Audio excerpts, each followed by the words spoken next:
প্রিয় বন্ধুরা, আজকে কথা বলবো দুইজন নায়িকাকে নিয়ে। এক হচ্ছে পরিমণিক, আর এক হচ্ছে আমাদের ডালিউড কুইন অপবিশ্বাস। আমার কথা হচ্ছে পরিমণিক কয়েকটা সিনেমা করে হারিয়ে গেছে, তারপরে লাক্সারি জীবন কিভাবে উপভোগ করছে, এত টাকার আয়ের উৎস কি জানতে পারি কি আমরা আপনাদের কাছ থেকে? যদি জেনে থাকেন অবশ্যই জানাবেন। তারপরে হচ্ছে ডালিউড কুইন অপবিশ্বাস, তাকে নিয়ে আলোচনা সমালোচনার জোর সৃষ্টি হয়, ফেসবুকে ইউটিউবে ট্রেন্ডিংয়ে থাকে। তারপরেও পরিমণিকে নিয়ে অনেক গুঞ্জন তো আছেই, আপনারা তো সবাই জানেন পরিমণি কোন ধরনের কোন লেভেলের মেয়ে।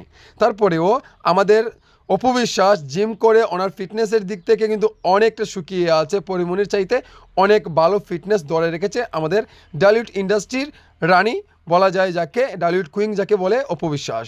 তারপরেও কিন্তু সুন্দর দিক থেকে আমাদের এই পরিমণিও কিন্তু কোনো অংশে কম না, একের পর এক এই